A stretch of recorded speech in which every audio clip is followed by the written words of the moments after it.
Bueno, quiero agradecerle a esta juventud caleña que nos recibe hoy con su abrazo, con su solidaridad, con su compañía, para escuchar algunas palabras que quiero ofrecerle, no solamente a la juventud, no solamente al pacto histórico, sino a Cali, al Valle del Cauca. Lo que quiero aquí invitar a Cali toda es a un pacto social. El pacto después que con la masacre que tiene que ser investigada a fondo, rompieron el tejido social, rompieron la sociedad caleña. Lo que hemos visto, hemos sido testigos, hemos sentido, es cómo a partir de una violencia estatal, cómo a partir de una decisión política de un gobierno, decidieron a partir de la violencia y la masacre dividir a la sociedad caleña.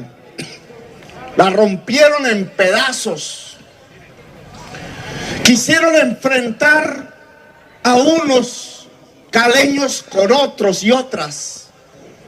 Quisieron fracturar a través de abismos la sociedad misma, la ciudadanía.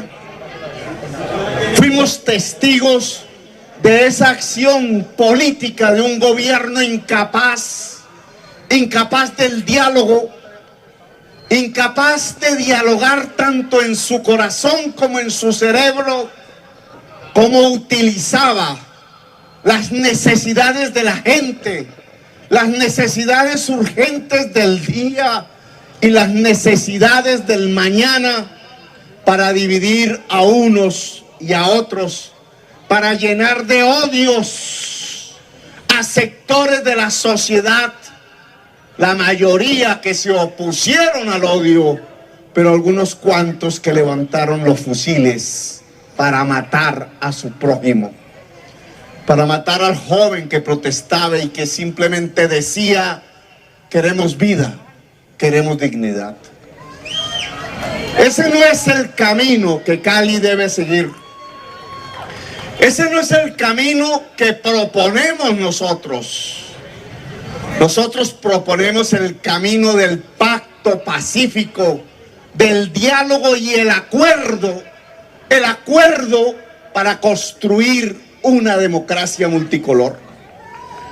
Por eso hablamos de pacto, no hablamos de confrontación.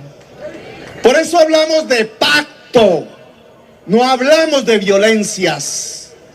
Por eso hablamos de pacto, porque los seres humanos se entienden dialogando. Porque el que propone el diálogo propone la paz. Hemos aprendido en la historia.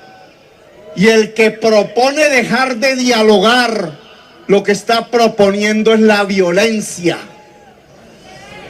Los que propusieron no dialogar desde el gobierno, lo que querían era un enfrentamiento permanente entre una juventud de civil, desarmada, protestando por sus derechos, y una juventud uniformada, matándose a diario, incluso con el dinero público y la fuerza del Estado. Los que proponían no dialogar quisieron enfrentar las juventudes entre sí.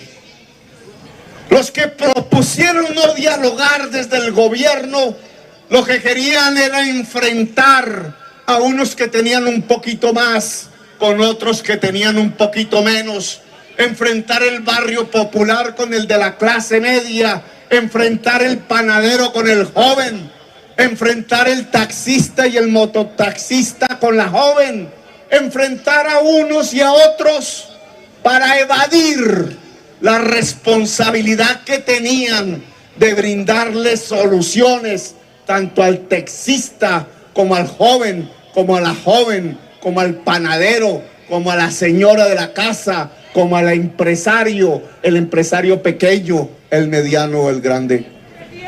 No querían ofrecer soluciones porque habían decidido que el dinero público en tiempos de crisis, en tiempos de pandemia, no iban para el pequeño empresario, no iban para la familia que tenía que confinarse en el barrio popular, sino que iba al bolsillo directamente del dueño del poder, el dueño del banco, el dueño de la tierra, el dueño del gran contrato.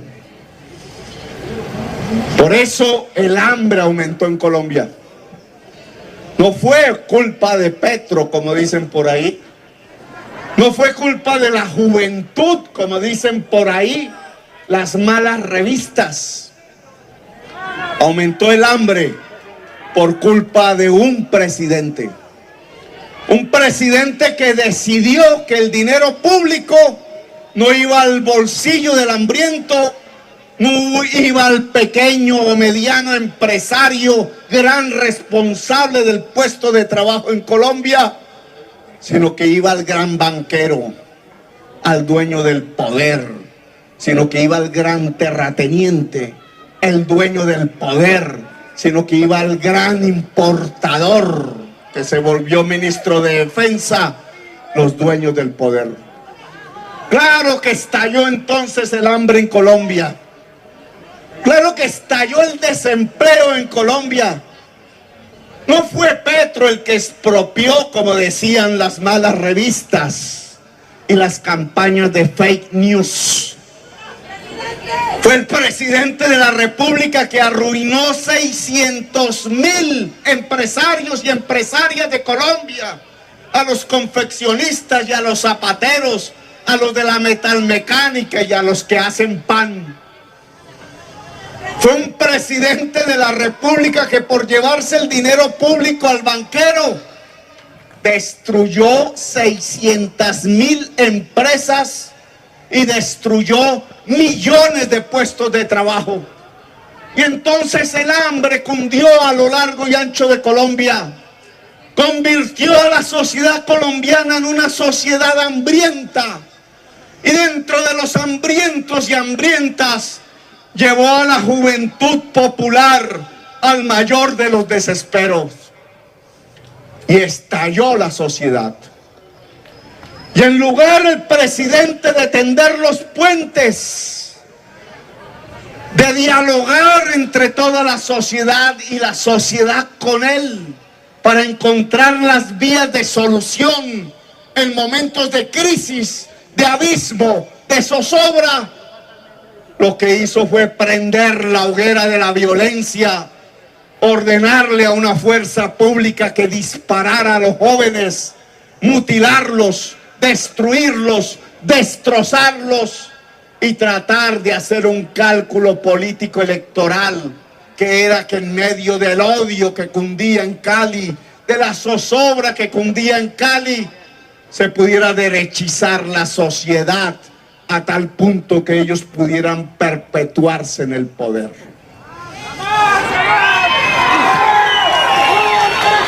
Allí temblaron algunos. En medio de la zozobra, algunos se confundieron.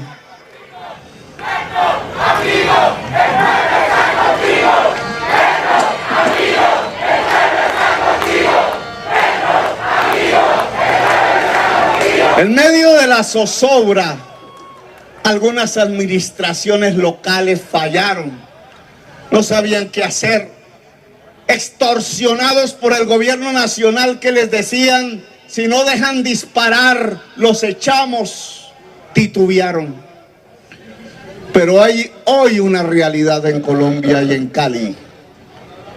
Desesperados porque en las encuestas les va muy mal. Desesperados porque lo que están previendo es que lo que ha gobernado este país en el siglo XXI, una de las fuerzas más anacrónicas y retardatarias, el uribismo, va a perder el poder en manos del voto popular. En ese desespero están tramando. No están aceptando nuestra invitación respetuosa, honesta, decente, a que Cali lo que necesita es un gran diálogo social y un pacto, sino que están tramando cómo echar el alcalde y cómo poner un alcalde uribista para destruir el movimiento popular a fondo y para poner los jurados de las mesas de votación del año entrante para robarse las elecciones. Ese es el gran peligro inminente, que ante un cálculo electoral desesperado podría llevarnos de nuevo a la zozobra, a la violencia, al enfrentamiento.